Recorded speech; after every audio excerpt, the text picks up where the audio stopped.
Brought to you by TechnoSpark 20 series smartphones. Lok Sabha चुनाव का रण शुरू हो चुका है और आज खास बातचीत करने के लिए हमारे साथ हैं पूर्व स्वास्थ्य मंत्री प्रसाद लाल मीणा से। सीधी बात करेंगे सर, एक और एग्ज़ाम की घड़ी आ गई है, समय है, और जिस तरीके से विधानसभा चुनाव में जो परिणाम आए थे, किस तरह की तैयारी है आपकी बार लोकसभा चुनाव की? देखो, जनता में बदलाव है और मोदी जी का 10 साल का जो कार्यकाल है उससे लोग विचलित हो गए। जो वायदे मोदी जी ने किए उसमें एक भी पूरा नहीं किया। 15 लाख का वायदा किया, ये 15 पैसे नहीं आए। मोदी जी ने कहा डीजल में 40 रुपये लीटर कर दूंगा, 60 का 100 कर दिया। मोदी जी किसानों के लिए कहा किसानों की मैं आमदनी 2.5 गुना कर दूंगा, जो असल में भी मैं MSP को लागू नहीं किया। तो जो मोदी जी ने जो कहा वो आम आदमी के लिए 2.5 करोड़ हर साल 2 करोड़ नौकरियों की कहा। 200 नौकरी नहीं लगाई हर साल, सारी नौकरियां प्राइवेट लोगों को दे दिया, एयरपोर्ट भी दे दिए, दूसरी चीज़ें भी दे दी। इसलिए मोदी जी का अब जनता का मोदी जी से विश्वास उठ गया और मोदी जी कोई कुछ कहे और जनतंत्र को जो लोकतंत्र को समाप्त करने का जो मोदी जी ने अभियान छेड़ रखा है, ईडी को पुलिस से भी बदतर बना दिया। ईडी को तो पुलिस से भी बदतर बना दिया। इस तरह चुने हुए इस मुख्यमंत्री को जेल में डाल दिया। बीजेपी के मुख्यमंत्री दूध से धुले हुए हैं, बीजेपी में जाते ही दूध का धुला हो जाता है। अशोक चव्हाण के पहले कहते थे भ्रष्ट है, उसको पार्टी में लेकर राज्यसभा मेंबर बना दिया। किसको नहीं किया, उनके जाते ही दूध का धुला हो जाता है। तो मोदी जी का जो जनता में जो विश्वास था वो विश्वास धीरे धीरे समाप्त हो गया और ये बदलाव की लहर है पूरे देश। तो निश्चित रूप से उन्होंने जो तय किया है उसके अनुसार आज इंडिया गठबंधन को बहुमत मिलेगा और मोदी जी का ये आखिरी कार्यकाल है। जिस तरीके से जो बीजेपी कहती है, जो बड़े नेता कहते हैं कि हमने काम बहुत किया है, विकास किया है, विकास के मुद्दे पे आप वोट कीजिए। नहीं, विकास बताया तो सही क्या किया है भाई, बताया सही क्या किया है। ये बात करी ERCP की, ERCP का तो हमने किया, 23,000 करोड़ हमने लगाए। नवनेरा बांध हमने बनाया है, ईसदा डैम हमने बनाया है, पाइपलाइनों का काम हमने किया है। क्या कर दिया? राष्ट्रीय परियोजना घोषित करें उसको, ये तो करे एक बार कि राष्ट्रीय परियोजना घोषित करते हैं, ये तो करे। क्या किया? मेरे ख्याल से कुछ किया नहीं इन्होंने। नवनेरा बांध में एक पैसा भी खर्च किया कि इन्होंने? ईसदा बांध में एक पैसा खर्च किया कि सारा कांग्रेस ने किया? 100% बजट हमारी सरकार ने लगाया। क्या किया इन्होंने? 1 रुपया भी इन्होंने 4 महीने में खर्च नहीं किया। जो लोगों का हमने 25 लाख का चिरंजीवी बीमा योजना दिया उसको इन्होंने 1 अप्रैल से समाप्त कर दिया। जो प्रीमियम जमा कराना था 2500 करोड़, वो 1 पैसा जमा नहीं कराया, स्वतः ही 5 लाख पर आ गए लोग। तो ये लोगों के साथ जिस तरह का धोखा कर रही है सरकार, मुख्यमंत्री जी को तो पर्ची दे दो, पर्ची का मुख्यमंत्री है, जो पर्ची बना के देंगे उसको पढ़ देते हैं। और मुख्यमंत्री जी को कोई राजस्थान का ज्ञान नहीं है अभी, न समस्याओं का ज्ञान है, न को उनका समाधान। क्या कर दिया अभी? एक काम बता दे, मैंने ये कर दिया। 500 रुपये का सिलेंडर हमने किया, 450 का इन्होंने किया। एक आदमी को 450 सिलेंडर मिला क्या? वो घोषणाएं करते हैं, कोई मानता नहीं अधिकारी इनकी। ठीक सर, जिस तरह की उन्होंने कहा सरकारों ने मिलकर MOU क्या है? MOU क्या है? MOU क्या? जो पानी की बात हम पहले कहते थे इतना पानी हमको चाहिए, वसुंधरा जी के समय जो समझौता हुआ उसी को लागू करना है, उससे हटकर इन्होंने कर लिया। इन्होंने MP गवर्नमेंट को कह के भारत सरकार ने पहले सुप्रीम कोर्ट में भेजा राजस्थान के खिलाफ। अब दोनों जगह इनकी सरकार बनी तो समझौता हो गया। क्या हुआ ये तो बताएं, कितना पानी राजस्थान को दिया ये तो बताएं।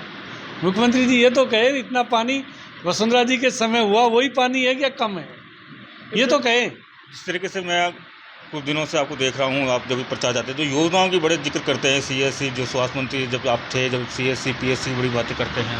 देखो, हमने जितनी CSC PSC खोली ना 5 साल में हमारी सरकार ने, ये 50 साल में भी नहीं खोल सकते हैं। इन्होंने पिछले कार्यकाल में 7 सब सेंटर खोले पूरे स्टेट में। 7 पूरे बीजेपी के कार्यकाल में 5 साल 7 सब सेंटर हमने 1500 खोल दिए। हमने डिस्ट्रिक्ट जिला चिकित्सालय खोले, उप जिला चिकित्सालय खोले। CSC PSC कहाँ टिकते हैं हमारे सामने ही। हमने सब में डॉक्टर लगाने की कोशिश की है, सारी CSC PSC में। जैसलमेर बाड़मेर जैसे इलाके में हमने डॉक्टर लगाए CSC PSC में। ये क्या करेंगे? कौन सी PSC CSC खोल दें? लेकिन सर उसके बावजूद आप भी कहे, अशोक गहलोत भी कहे कि हमने बहुत सारा काम किया है, जनता तक लेके गए, उसके बावजूद जो परिणाम आए जो आपके साथ नहीं देखो, रहे। जनता को इन्होंने गुमराह किया है, झूठे आश्वासन दिए, जनता को गुमराह किया है और ये निश्चित रूप से जनता गुमराह हो गई।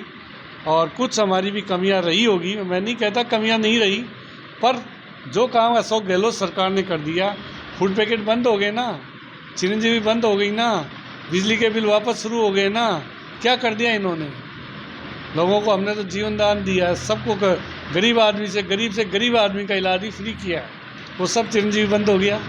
25 लाख का इलाज अब नहीं होगा। ये अच्छा किया कि इन्होंने, ये तो राजस्थान का सत्यानाश करने में लगा हुआ है मुख्यमंत्री। तो अब लोकसभा की बात इनको कर, सारी योजनाओं को जारी रखना चाहिए था। जो पिछली जनहित की योजना है, आम आदमी के फायदे की योजना है, उनको बंद कर रहा है। क्या कर दिया इसने? ये अपील तो मुख्यमंत्री जो पूर्व मुख्यमंत्री थे अशोक गहलोत, वो भी बार बार में कई बार अपील करते हैं कि जो जन की योजना है वो तो चालू रखे। लेकिन अपन अगर लोकसभा की क्षेत्र की बात करें तो अब योगी आदित्यनाथ आए थे, प्रधानमंत्री नरेंद्र मोदी भी आएंगे, दौसा में रोड शो करने का कुछ प्रोग्राम है, कंफर्म नहीं है, हो जाएगा। अमित शाह भी आएंगे। किस तरह का लगता है ये मोदी क्या इंद्रदेव को भी बुला लेना तो भी मुरारीलाल जीतेगा दूसरा से। मोदी जी तो अलग बात है, इंद्रदेव को बुला लेंगे तब भी मुरारीलाल ही जीतेगा दूसरा से। क्या लगता है, क्या मुद्दे लेके अब की बार आप लोग फील्ड में जा रहे हो? मुद्दे अलग ही बात है। लोगों को जो विश्वासघात हुआ है, इन्होंने, मोदी जी ने जनता के साथ विश्वासघात किया है। और जिस तरह का इन्होंने किया, पर्ची का मुख्यमंत्री बना दिया, और तो क्या करेंगे। जिसको ज्ञान नहीं राजस्थान का, एमएलए बनने का अनुभव नहीं, उसको सीएम बना दिया, राजस्थान को डूबने का काम कर दिया। आपको क्या लगता है, बीजेपी कह रही है कि हम तो 25 स्वीप करेंगे, लेकिन कांग्रेस कह रही है नहीं, अब की बार तो हम बीजेपी से ज्यादा लेंगे। जी, 25 स्वीप नहीं, 25 हारने की बात करो। ये 25 हारेंगे बीजेपी, इनके कारण इनको डूबने का काम कर दिया। आपको क्या लगता है, बीजेपी कह रही है कि हम तो 25 स्वीप करेंगे, लेकिन कांग्रेस कह रही है नहीं, अब की बार तो हम बीजेपी से ज्यादा लेंगे। जी, 25 स्वीप नहीं, 25 हारने की बात करो। ये 25 हारेंगे बीजेपी, इनके कारण इनके जो कर्म है ना अब तक, वो ऐसे हैं जो 25 हारेंगे। जोधपुर की सीट भी 100% हारेगी, बाड़मेर की सीट हारेगी, इनके मंत्री चुनाव हारेंगे, ये अलवर के ही आएगी। जिस तरह की, लेकिन इस बार का जो चुनाव है वो संविधान आरक्षण के आसपास ही इर्द गिर्द हो गया है। बीजेपी कह रही नहीं, हम आरक्षण खत्म नहीं करेंगे, लेकिन कांग्रेस कह रही है कि अब की बार अगर बीजेपी आ गई तो आरक्षण को खतरा है। इस संविधान को बदल देंगे, ये सब चीज़ों को, आरक्षण को समाप्त कर देंगे। अम्बेडकर के बनाए संविधान को छेड़छाड़ करेंगे तो जनता इसको बर्दाश्त नहीं करेगी। ज्योति मिर्जा ने भाषण दिया है ना, संविधान बदले, क्या बदलेंगे ये तो बताएं। उनको बदल देगी जनता, कहने वालों को बदल देगी जनता। लेकिन जिस तरीके से ज्योति बिरला की आपने बात की, उनके सामने हनुमान बेनीवाल हैं, वो भी उनके ऊपर कई बार तीखा हमला बोलते। किस लगता है कि जो गठबंधन हुआ है हनुमान बेनीवाल के साथ में, कितना कारगर रहेगा? 100% कारगर रहेगा, हनुमान बेनीवाल जीतेंगे वहाँ से। और ये निश्चित रूप से मोदी जी की सारी योजनाएं फेल है। 2.5 गुना आमदनी होगी क्या? काले कानून किसानों के बनाए, 1000 किसान मरे, मोदी जी वहाँ समाचार लेने आए क्या? उनको मुआवजा दिया क्या? क्यों बनाए काले कानून? क्यों माफ़ी मांगी? क्यों वापस लिया?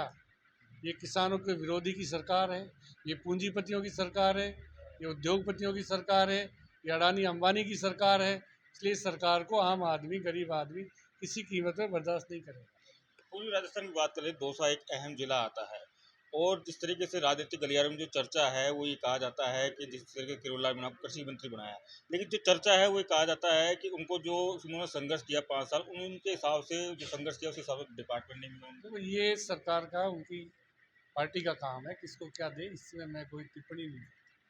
वो रिश्तेदार भी हैं, आप उनके मामा लगते हैं। आज उन्होंने मन से कहा कि मेरे मामाओं ने मेरे साथ छल कपट किया है, मुरारीलाल भी मेरे मामा लगते हैं। देखो, न मुरारीलाल मामा लगते हैं, मुरारीलाल जी उनके फूफा लगते हैं। किस तरीके से लगता है कि ये राजनीति जा कहाँ मुरारीलाल रही जी है? मामा नहीं, उसके फूफा लगते हैं। लेकिन आप जिस तरीके से राजनीति हो रही है, अब मामा है कि ये राजनीति जा कहाँ मुरारीलाल रही जी है? मामा नहीं, उसके फूफा लगते हैं। लेकिन आप जिस तरीके से राजनीति हो रही है, अब मामा बाणगंज में अटक गई, अब कह रहे हैं आप फूफा लगते हैं, तो क्या मुरारीलाल जी उनके फूफा लगते हैं। आप तो मामा लगते हो? नहीं, मैं तो नहीं लगता मामा कभी। कहते हैं कि मैं मामा। कह कुछ ही कहे। चलिए इसके बाद बात कर लेते हैं। अब 12 तारीख को प्रधानमंत्री जी आएंगे, उसके बाद में 9 तारीख को सचिन पायलट आएंगे, पूर्व मुख्यमंत्री अशोक गहलोत का भी यहाँ प्रोग्राम बन रहा है। किस तरह का लगता है कि अब दोनों नेताओं क्या पकड़ पाएंगे? देखो दोनों नेता पूरी राजस्थान नहीं, कांग्रेस को दोबारा लोगों को जो गलत फैसले किए ना, गुमराह हुई जनता। मुख्यमंत्री बनेगा किरोड़ी लाल बन गया ना, मीणाओं को इसलिए गुमराह किया ना, बन गया मुख्यमंत्री, बन गया ना। क्यों गुमराह किया? जब मैं बन ही नहीं सकता, मैं कह दूँ प्रधानमंत्री बनूंगा, ये कोई कहने की बात है क्या? पार्टी का फैसला होता है कौन मुख्यमंत्री बनेगा, कौन मंत्री बनेगा, चाहे कांग्रेस हो चाहे बीजेपी हो, पार्टी का फैसला है। मुख्यमंत्री के नाम से वोट ले लिया। आज पता है बनास से बजरी पाना ट्रैक्टरों का बंद हो गया, डंपर ओवरलोड चल रहे हैं, ट्रक ओवरलोड चल रहे हैं, पर किसान का एक भी ट्रैक्टर बजरी में नहीं चल रहा है। कितने किसान बर्बाद हो गए, हजारों किसान बर्बाद हो गए। ट्रैक्टर तो कौन है ट्रैक्टरों को रोकने वाला? ट्रैक्टर नहीं चलेगा तो किसान वोट भी नहीं देगा। डंपर और ट्रक तो ओवरलोड चलेंगे, पर ट्रैक्टर ओवरलोड नहीं चलेंगे। कहाँ का कानून आ गया? और कौन सा कानून आ गया नया? 5 साल से कैसे ट्रैक्टर चल रहे थे, आज ट्रैक्टर बंद क्यों है?